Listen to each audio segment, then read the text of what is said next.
கேசவ விநாயகம் என்பவர் தமிழக பாஜகவிற்கு நன்றாக வழிகாட்டியவர். தடால்னு மாத்திரத்துக்கு இல்லை, ஏற்கனவே ஒரு மாதமாகவே புகைந்து கொண்டிருந்தது. அவருடைய அறிவு கூர்மையை புரிந்து கொண்டவர்கள் பலர் இருக்கிறார்கள். அவர் கண்டிப்பாக RSSக்கு சேவை செய்தவர். மத்திய பாஜக தலைமை நிதின் நவீன் தலைமையெடுத்த பிறகு அனைத்து கட்சிகளுடைய சீனியர் ஃபங்க்ஷனரிஸை மாற்றும் பொழுது முதலாக கேசவ விநாயகன் தான் அகப்பட்டு கொண்டதாக நான் கேள்விப்படுகிறேன். விக்ரம், அமித்ஷா அவர்கள் சொல்லிவிட்டார், 14ஆம் தேதி வருவதற்கு முன்னதாக சில மாற்றங்களை செய்ய வேண்டும், பாஜகவில் உற்சாகத்தை கொடுக்க வேண்டும் என்றெல்லாம். அதனால்தான் மாற்றியிருக்காங்க. இருந்தாலும் இவர் மீது இருக்கிற புகார்கள் விசாரிக்கப்பட்டு வருகின்றன. கேசவ விநாயகத்தை எடுத்தது பல கட்சிக்காரர்களிடையே ஒரு அதிர்ச்சியை உண்டாக்கி இருந்தாலும் மகிழ்ச்சியையும் உண்டாக்கி இருக்கிறது. They are very happy also. Amit Shah உட்காந்துட்டாருன்னா எல்லாம் சரியாயிடுங்க. 14ஆம் தேதி சேலத்துக்கு வர்றார். அன்னிலேருந்து கிடுக்கிடுன்னு எல்லாம் சரியாயிடும். காங்கிரஸ்ல இந்த மாதிரி பிரச்சனை இருக்கு. தேசிய கட்சிகள் இரண்டுக்குமே பிரச்சனை இருக்கத்தான் இருக்கிறது. தமிழகத்தை பொறுத்த மட்டில் செல்வ பெருந்தகை மாற்ற மாட்டார்கள். இருப்பினும் டிஸ்ட்ரிக்ட் பிரசிடென்ட்ஸ் எல்லாம் ராகுல் காந்தி நேர கூப்பிட்டு பேசுறாரு. இன்னைக்கு ஒரு தமிழகத்திலே ஒரு உற்சாகத்தை கொண்டு வந்து விட்டார் BL சந்தோஷ். அவர் வருகையினார். இது யானை வரும் முன்னே மணி ஓசை வரும் பின்னேங்கிற மாதிரி அமித்ஷா வரும் முன்னே சந்தோஷ் வந்தார் பின்னே.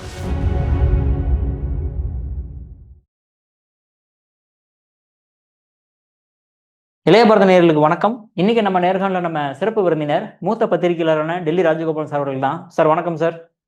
நமஸ்காரம்பா. நமஸ்காரம் சார். நீங்க எப்பவுமே சொல்லிட்டு இருப்பீங்க அண்ணாமலைக்கு ஒரு மிகப்பெரிய பதவி கொடுப்பாங்க அப்படின்ட்டு. கடைசியா பார்த்தா தமிழ்நாட்டில் இருக்கக்கூடிய கேசவ விநாயகம் அவர்கள், அதாவது பாஜகவின் அமைப்பு பொதுச் செயலாளரே திடீர்னு இந்த எலெக்ஷன் டைம்ல மாத்துறதுக்கு காரணம் என்னவா இருக்கு சார்?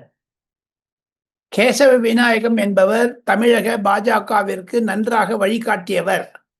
கடந்த 10-15 ஆண்டுகளாகவே அவர் பாஜகவிற்காக பல நன்மைகள் செய்திருக்கிறார். 2016, 19, 21, 24 போன்ற தேர்தல்களில் அவர் பணியாற்றி இருக்கிறார். அவரை ஏன் திடீர் என்று மாற்ற வேண்டும் என்ற கேள்வி கேட்டீர்கள். தடால்னு மாற்றத்துக்கு இல்லை, ஏற்கனவே ஒரு மாதமாகவே புகைந்து கொண்டிருந்தது. அவருடைய அறிவு கூர்மையை புரிந்து கொண்டவர்கள் பலர் இருக்கிறார்கள். அவர் கண்டிப்பாக RSSக்கு சேவை செய்தவர். பல நிதிகள் சம்பந்தமாகவும் சில கம்ப்ளைண்ட் இருக்குதுங்க சென்ட்ரல் BJP கிட்டக்க. அது கையாடல் நம்ம சொல்ல முடியாது, நம்ம பார்க்காத. பட் அவங்க மத்திய பாஜக தலைமை நிதின் நவீன் தலைமையெடுத்த பிறகு அனைத்து கட்சிகளுடைய சீனியர் ஃபங்க்ஷனரிஸை மாற்றும் பொழுது முதலாக கேசவ விநாயகன் தான் அகப்பட்டு கொண்டதாக நான் கேள்விப்படுகிறேன். விக்ரம், இது ஒரு முதல் தொடர்பாக இருக்கும். இருப்பினும் வரக்கூடிய நாட்களில் பார்த்தீர்களே ஆனால் கேசவ விநாயகத்திற்கு நல்ல மரியாதை கொடுத்திருக்காங்க. RSSக்கு அனுப்பிச்சிட்டாங்க. இந்த சந்தர்ப்பம் இருக்கு பாருங்க. இப்போ கேண்டிடேட்ஸ் டிசைட் பண்ணணும். மத்திய பாஜகவினுடைய தலைமை அருண் சிங் என்பவர், தருண் சுக் என்பவர், இருவருமே இந்த கேசவ விநாயகத்தை பற்றி வந்த புகார்கள் மீது விசாரணை செய்தார்கள். சென்னைக்கு வந்திருந்தார்கள். அது அவங்களுடைய ரிப்போர்ட்ஸ் எல்லாம் என்னன்னு நிதின் நவீன் படிச்சிருக்காரு. அமித்ஷா அவர்கள் சொல்லிவிட்டார், 14ஆம் தேதி வருவதற்கு முன்னதாக சில மாற்றங்களை செய்ய வேண்டும், பாஜகவில் உற்சாகத்தை கொடுக்க வேண்டும் என்றெல்லாம். அதனால்தான் மாற்றியிருக்காங்க. இருந்தாலும் இவர் மீது இருக்கிற புகார்கள் விசாரிக்கப்பட்டு வருகின்றன. இதுதாங்க விஷயம். இதுதான் பேக்ரவுண்ட் சார். பட் எல்லா நியூஸ் சேனல்ஸுமே என்ன சொல்றாங்க அப்படின்னா, அண்ணாமலை அவர்களுக்கும் கேசவ விநாயகருக்கும் மிகப்பெரிய ஒரு பனிப்போர் நடந்துட்டு இருந்தது. அண்ணாமலையோட தரப்பு தான் மிகப்பெரிய குற்றச்சாட்டு வச்சதுனாலதான் மாற்றங்கள் நடந்ததாகவும் சொல்லப்படுதே சார். அது ஒரு விதத்திற்கு உண்மை, ஒரு விதத்திற்கு அதிக பல எக்ஸாஜரேட் பண்ணியிருக்காங்க கூட சொல்லலாம். நம்ம என்னை பொறுத்த மட்டும் காரணம் என்ன என்று கேட்டால், இதுல அண்ணாமலைக்கு சம்பந்தம் இருக்க மாதிரி எனக்கு படலைங்க. ஏற்கனவே இது ரொம்ப முத்தி போயிருந்தது. அவருக்கு எவ்வளவு நாள் வச்சுக்கணும், எவ்வளவு நாள் வச்சுக்கூடாது என்பதெல்லாம். இது ஒரு சமயத்துல அப்படி ஆயிடுச்சு, வேற ஒண்ணு இல்லை. அது BL சந்தோஷுக்கு அமித்ஷா, மத்திய உள்துறை அமைச்சர் நிதின் நவீனும் அறிவுரை கூறியிருக்கிறார்கள். ஏன்னா இப்ப தமிழகம் தேர்தலை சந்திக்க வேண்டும். அந்த ஆர்கனைசிங் செக்ரட்டரிங்கிற பதவி மிக முக்கியமான பதவி. நயினார் நாகேந்திரனுக்கு உறுதுணையாக போக வேண்டும், அண்ணாமலைக்கு உறுதுணையாக போக வேண்டும். அதை தவிர தமிழிசை சவுந்தரராஜன், ஹெச் ராஜா மற்றும் எல் முருகன் போன்றவர்களுக்கெல்லாம் உறுதுணையாக போக வேண்டும். முன்னாள் தலைவர்களிடம் பொன் ராதாகிருஷ்ணன் போன்றவர்கள் தான். இந்த விஷயத்துல பாத்தீங்கன்னா கேசவ விநாயகத்தை எடுத்தது பல கட்சிக்காரர்களிடையே ஒரு அதிர்ச்சியை உண்டாக்கி இருந்தாலும் மகிழ்ச்சியையும் உண்டாக்கி இருக்கிறது. They are very happy also. போனாரே காரணம், இப்போ மத்திய பாஜகவிலிருந்து கட்சிக்காக நிதி, கட்சிக்காக அந்த விளம்பர பதாகைகள் இதெல்லாம் பண்றதுக்கு ஒரு அமௌண்ட் அனுப்புவாங்க. அதெல்லாம் ஆன்லைன்ல வரும். எல்லாம் சிலதான் கொடுக்கும் பொழுது இவர் மூலமா தான் போயிருந்தது. அதெல்லாம் அந்த வார் ரூம் பிளஸ் நயினார் நாகேந்திரனுக்கு வரக்கூடிய எதிர்நோக்கக்கூடிய சில பத்திரிகை விளம்பரங்கள் இதிலெல்லாம் கொடுக்குச்சுன்னா கேசவ விநாயகம் ஸ்ட்ரகிள் பண்ணிட்டு இருந்தாரு. இப்போ ஃப்ரீ ஹேண்ட் கிடைச்சிடுச்சு மிஸ்டர் நயினார் நாகேந்திரனுக்கு என்று தான் சொல்லுகிறார்கள். Okay sir. சார் இப்போ கேசவ விநாயகன் அவர்கள் இந்த எலெக்ஷன் டைம்ல மாத்துறதுனால எலெக்ஷன் விஷயங்கள்லாம் கொஞ்சம் பிரச்சனைகள் ஆகாதா சார்? ஏன்னா அவருக்கு எல்லாமே தெளிவா தெரியும். இப்ப புதுசா வரவருக்கும் புதுசா வரக்கூடியவரும் பாஜகவிடம் அதிகமாக எல்லாமே மத்திய பாஜகவிடம் இருந்தும் நயினார் நாகேந்திரன் அதுக்காக ஒரு தலைமை இருக்கிறது. அந்த தலைமை செய்யக்கூடிய காரியம் தானே. இதுல கேசவ விநாயகம் கெடுப்பார் நல்லது செய்வார்லாம் யாரும் சொல்ல முடியாது. ஏன்னா இதை வச்சு பாத்தீங்கன்னா வரக்கூடியவர் இருக்கார் பாருங்க, இன்னும் அப்பாயின்ட் பண்ணல. பிரசோபகுமார் என்பவர் ஒரு நாயர் கம்யூனிட்டி சேர்ந்தவர். அவர் மலையாளம், தமிழ், கன்னடம் எல்லாம் பேசக்கூடியவர். RSS பல நாட்கள் இருந்திருக்கிறார். அவருக்கு ஒரு புதிய பதவி தர இருக்கிறார்கள். அவரும் கேசவ விநாயகத்துடன் நல்ல பழியில் இருந்திருக்கிறார். கேசவ விநாயகம் நயினார் நாகேந்திரன், ஹெச் ராஜா, அண்ணாமலை போன்றவர்கள் கப்பைந்து கொண்டு விடுவார் என்று தான் எதிர்பார்க்கிறது மத்திய பாஜக. எது இருப்பினும் அமித்ஷா உட்காந்துட்டாருன்னா எல்லாம் சரியாயிடுங்க. 14ஆம் தேதி சேலத்துக்கு வர அன்னிலேருந்து கிடுக்கிட்டு எல்லாம் சரியாயிடும். முடிச்சுட்டாங்க. அவ்வளவு. இது கட்சி பிரச்சனை. இது பாத்தீங்கன்னா நம்ம காங்கிரஸ்ல இந்த மாதிரி பிரச்சனை இருக்கு. தேசிய கட்சிகள் இரண்டுக்குமே பிரச்சனை இருக்கத்தான் இருக்கிறது. தமிழகத்தை பொறுத்த மட்டில் செல்வ பெருந்தகை மாற்ற மாட்டார்கள். இருப்பினும் டிஸ்ட்ரிக்ட் பிரசிடென்ட்ஸ் எல்லாம் ராகுல் காந்தி நேர கூப்பிட்டு பேசுறாரு இன்னைக்கு தமிழக அரசியல் நிலைமை பற்றி. அதுவும் நம்ம விவாதித்தாக வேண்டும். அதற்கு முன்னதாக மாணிக் தாக்கூர், ஜோதிமணி, அப்புறமா இந்த செந்தில் எம்பி, திருவள்ளூர் எம்பி, இவங்கெல்லாம் சேர்ந்து தாவேக்காவுடன் போக வேண்டும், திமுகவை கயற்றி விட வேண்டும் என்றுதான் சொல்லுகிறார்கள். ஆக மொத்தம் தமிழக காங்கிரசிற்கும் உள்கட்சி பிரச்சனை நிறைய இருக்கிறது, பாஜகவும் இருக்கிறது. இதெல்லாம் ஒவ்வொரு கட்சிக்கும் இருக்கிறது தானே. பாருங்க, மாம்பழ சீனத்துக்காக இந்த போட்டி போட்டாங்க, டெல்லி தான் பண்ணாங்க. Delhi high court has given freedom. அவங்க சொல்லிட்டாங்க. பாலு ஆர்கியூ பண்ணிட்டு போயிட்டாரு. இப்ப ராமதாஸ், பெரிய ராமதாஸ் என்ன பண்ண போறாரு? அதெல்லாம் வெயிட் பண்ணி வாட்ச் பண்ணோம். இப்ப எல்லாம் கிறிஸ்டலைஸ் ஆயிடும் once the date is announce for the election. Okay sir. Sir அதே மாதிரி BL சந்தோஷ் நேற்றுக்கு தமிழ்நாட்டு வந்தாரு சார். கும்பகோணம் மற்றும் சென்னையில பேசினாரு. ஆனா கட்சி நிர்வாகிகளோட மட்டும் பேசினாரு. என்ன விஷயங்கள் பேசினாங்க அப்படின்ற மாதிரி ஒரு ஐடியா இருக்கா சார்? ஆர்கனைசேஷன் பற்றி தான் பேசியிருக்கான்னு அவர் சில முக்கியமான நண்பர்களிடம் தெரிவித்ததை நான் கேள்விப்படுகிறேன். தமிழகத்திலும் நான் சில முக்கிய தலைவரிடம் பேசும்பொழுது எனக்கு கிடைத்த ஃபீட்பேக் இளைய பாரதம் நேயர்களுக்கு சொல்ல வேண்டும் என்றால், தமிழகத்தில் எடப்பாடி பழனிசாமியுடைய தலைமையில் இருக்கக்கூடிய NDA கூட்டணியை எப்படி மேலும் சிறப்பாக செயல்பட வைக்க வேண்டும் என்று சில திட்டங்கள் தீட்டி இருப்பதாக நான் கேள்விப்படுகிறேன். கமலாலயம் மீட்டிங்கை தவிர சேட்பட்ல பிஜேபி RSS மீட்டிங்கும் நடந்திருக்குது. ஒரு தமிழகத்திலே ஒரு உற்சாகத்தை கொண்டு வந்து விட்டார் BL சந்தோஷ். அவர் வருகையினார். இது யானை வரும் முன்னே மணி ஓசை வரும் பின்னேங்கிற மாதிரி அமித்ஷா வரும் முன்னே சந்தோஷ் வந்தார் பின்னே. Okay sir. அதே மாதிரி இப்போ கேசவ விநாயகன் அவர்களுக்கு ரிப்போர்ட் கொடுக்கப்பட்டுச்சு சார் நிபின்ட்ட. அதாவது இவர் இந்த மாதிரி குற்றச்சாட்டுலாம் இருக்கு அப்படின்ட்டு. இது அண்ணாமலை தரப்பு தான் கொடுக்கப்பட்டுச்சா என்ன டெல்லியில? நயினார் நாகேந்திரன் வந்தப்ப சூடு பிடிச்சிருச்சு. அண்ணாமலை ஆட்கள் கண்டிப்பாக சொல்லி இருக்கிறார்கள். ஏன்னா அண்ணாமலைக்கு மேலாகவும் பல முன்னாள் தலைவர்கள் போய் பாஜக சொல்லி இருக்கிறார்கள். அதுதான் ஒரு இப்ப அகில இந்திய கட்சி எல்லா கட்சியும் 2 கட்சியிலுமே உள்கட்சி பிரச்சனை இருக்கத்தான் செய்கிறது. யாரும் இல்லைங்களே. இப்ப பாருங்க, மு.க. ஸ்டாலின் கிரீஷோடங்கிற பார்க்க மாட்டேன், எனக்கு ரேவந்த் ரெட்டி வந்தாதான் வரும், இல்லாம DK சிவகுமார் அனுப்புங்க, இல்ல அசோக் கெஹ்லட் அனுப்புங்கிறாரு. வேற சிபிஎஸோட அமித்ஷா பேசி, பிரைம் மினிஸ்டர் பேசி, பியூஷ் கோயல் பேசி சீட் அரேஞ்ச்மெண்ட் போட்டு போயிட்டாங்க. திமுக தொங்கல்றது அப்படியே தொங்கல விட்டாங்க. சோ 2 கட்சியிலும் பிரச்சனை இருக்கத்தான் செய்கிறது. சார் அதே மாதிரி நீங்க சொன்ன மாதிரி காங்கிரஸ் தரப்பை பத்தி சொல்லும்போது தமிழ்நாட்டுல ராஜ கண்ணப்பன் அவர்கள், அதாவது காங்கிரஸ்ல ஒருத்தர் 2 பேர் இருந்துகிட்டு திமுக உயர வாங்கிட்டு இருக்காங்க அப்படின்ற மாதிரி ஒரு ஸ்டேஜ்லயே சொல்றாரு சார். என்ன ரீசன் சார் அது?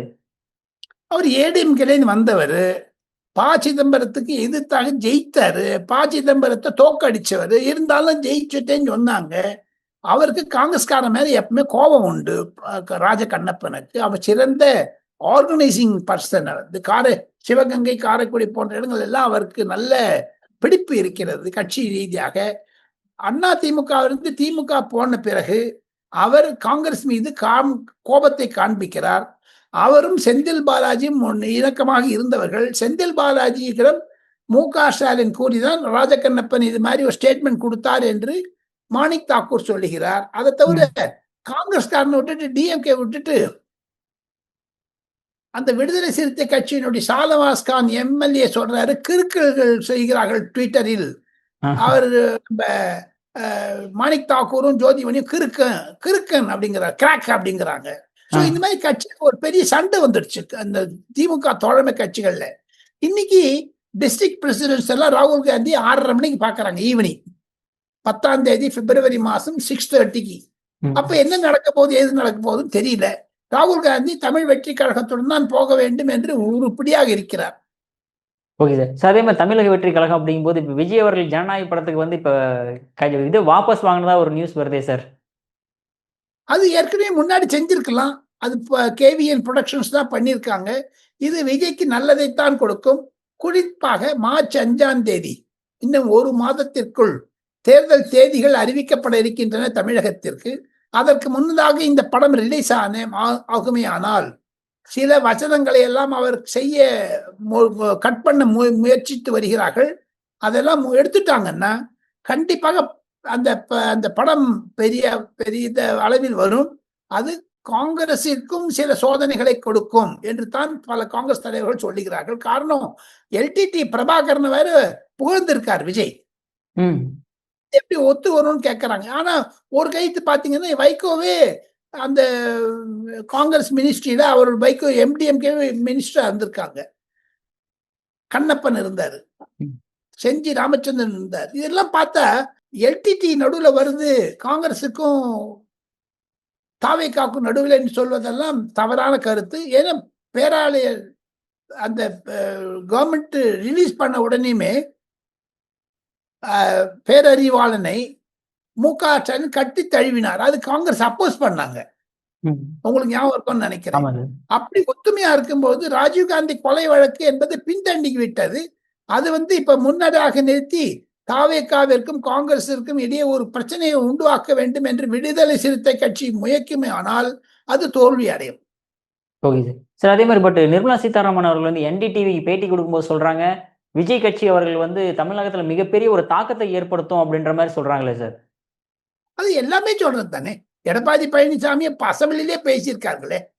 அதாவது தமிழ்நாட்டுல இவர் நம்ம பேசும்பொழுது ஆதரித்து பேசியிருக்காங்க. சீஃப் மினிஸ்டரே சொல்லியிருக்காரு, எம்.கே. ஸ்டாலினே, நாங்கள் எதுக்காக சண்டை போடணும் வாழ்க்கிறோம் என்று ஒரு சிலேடையாக சொல்லியிருக்கிறார். அனைத்து கட்சிகளுக்கும் விஜய் என்பவர் ஒரு சிம்ம சொப்பனமாக இருக்கிறார். until he is proving his percentage of votes எல்லா கட்சியும் ஓட விடுவார்கள். அது இப்ப காங்கிரஸுக்கு 70 சீட்டு தரேன், டெப்டி சீஃப் மினிஸ்டர் தரேன்னு சொன்னார்னு சில பத்திரிகைகள் நான் செய்தி பார்த்தேன். அதுவும் காங்கிரஸ்காரங்களும் நம்பின்னு இருக்காங்க. 70ல 10 ஜெயிச்சு மீதி எல்லாம் தோத்து போயிட்டா எப்படி இருக்கும்? அதை விட டிஎம்கே இருந்தா 10 ஜெயிக்கலாம். டிஎம்கே இனிமேல் கதவை சாத்திட்டாங்க, இனிமேல் திறக்க முடியாது. அது க்ளோஸ் பண்ணதுதான். அங்க ஒரு ரூம்ல ஜன்ன கதவை சாத்திட்டாங்க, மெயின் கதவை சாத்திட்டாங்க. இப்ப காங்கிரஸ் எலிப்பொறியில மாட்டினாம தவிக்குது. சார் அதே மாதிரி இப்போ நீங்க ஏற்கனவே சொல்லியிருந்தீங்க, மோடி அவர்கள் தாக்குறதுக்கு தயாரானாங்க அப்படின்ற மாதிரி ஓம் பிர்லா ஒரு குற்றச்சாட்டு வச்சிருந்தாரு அப்படின்ட்டு. ஸோ இப்போ ஓம் பிர்லா மேல நோ கான்ஃபிடன்ஸ் மோஷன் கொண்டு வரதா ஒரு ஐடியா பண்ணியிருக்காங்களாமா சார் காங்கிரஸ்? அது எந்த அளவுக்கு உண்மை சார்? அதில் எதிர்கட்சிகள் பிளந்து இருக்கின்றன, இரண்டாக பிளந்து விட்டது. ஓம் பிர்லா மீது நம்பிக்கையில்லா தீர்மானத்தை கொண்டு வர திரிணாமுல் காங்கிரசும் சமாஜ்வாதி பார்ட்டி அகிலேஷ் யாதவும் தயாராக இல்லை. ஆனால் திமுக சப்போர்ட் பண்றது. அந்த ஓம் பிர்லாவை எடுக்கிறதுக்கு. இப்ப ஒண்ணே ஒண்ணு கேட்கிறேங்க. தமிழகத்தின் முதலமைச்சர் மு.க. ஸ்டாலின் அவர்கள் பிரதமர் நரேந்திர மோடிக்கு பல தரப்பட்ட ஒரு கொள்கைகள் ரீதியாக இலங்கை மீனவர் பிரச்சனையாக, இலங்கை தமிழர் பிரச்சனையாக மற்றும் மெட்ரோ ரயில் பிரச்சனையாக கோயம்புத்தூர் மதுரைக்கெல்லாம் என்று 85 கடிதம் எழுதியிருக்கிறார் பிரதமருக்கு. தமிழகத்தில் இருக்கக்கூடிய தேவைகள் என்று சர்வ சிக்ஷா அபியானில் 3000 கோடி தர வேண்டும் என்று இதையெல்லாம் முதலமைச்சர் ஒரு புத்தகமாக போட்டு அதை அனைத்து எம்பிக்களுக்கு கொடுக்கிறார். நாடாளுமன்றம் நடக்கும் பொழுது இதை பேச வேண்டும் என்று.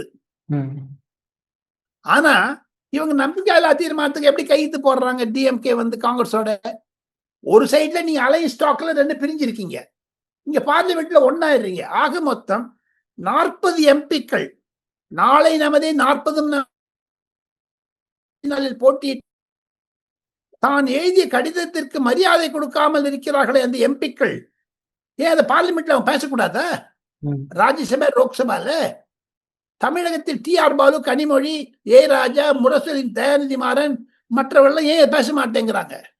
ஆக மொத்தம் 8 கோடி தமிழர்களுக்கு திமுக எம்பிக்கள், தமிழக காங்கிரஸ் எம்பிக்கள் செய்யக்கூடிய துரோகம் என்ன என்று கேட்டால், தமிழகத்தில் இருக்கக்கூடிய முக்கிய பிரச்சனைகளை எல்லாம் பாராளுமன்றத்தில் எடுத்துரைக்காமல் ஏதோ ராகுல் காந்தி நர்வானே புத்தகத்தை தடை செய்ய வேண்டும் என்று சைனாவை பற்றி பேசி அந்த அவையை முடக்குவதில் ஏன் திராவிட முன்னேற்ற கழகம் அவருடன் போகிறது?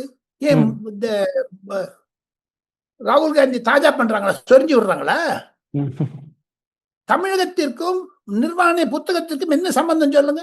சைனாவிற்கும் தமிழ்நாட்டுக்கும் மு.க. ஸ்டாலினுக்கு சைனாவுக்கு என்ன சம்பந்தம்? நீங்க அடுத்த விஷயம் பேசுங்க. தமிழகத்தில் இப்ப இருக்கக்கூடியது முக்கியமாக மெட்ரோ பிரச்சனை, தமிழகத்தில் முக்கியமாக இருக்கிறது நீட் பிரச்சனை, தமிழகத்தில் முக்கியமாக இருக்கிறது மத்திய அரசாங்கம் பணம் கொடுக்கலன்னு கேட்டுட்டு இருக்காரு. அதையெல்லாம் ரிஃப்ளெக்ட் பண்ணாத திமுக எம்பிக்கள் 23 பேர் லோக்சபாவில் இருப்பவர், 10 பேர் ராஜ்யசபாவில் இருப்பவர்கள் தமிழகத்தின் பிரச்சனைகளை திமுக தன்னுடைய கான்ஸ்டிட்யூன்சி எங்க பத்தி பேச மாட்டேங்கிறாங்க? சொல்லுங்க பாப்போம். இதே மாணிக் தாக்கூர் தன்னுடைய தொகுதி பத்தி பேசியிருக்காரா தானே பார்லிமெண்டத்தை? அவையை முடக்குகிறார்களே தவிர இந்த 40 எம்பிக்களும் எடப்பாடி பழனிசாமியும் அண்ணாமலை கூறுவது போன்று இவர்கள் செய்த துரோகம் 40 எம்பிக்கள்.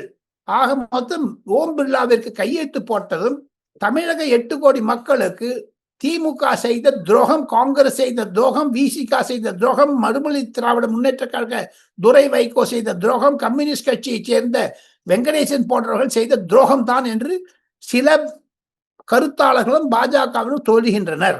அதனால அகிலேஷ் யாதவ் எங்க தனியா போறாரு? அவன் உத்தரப்பிரதேச பிரச்சனையை பேசுறாரு.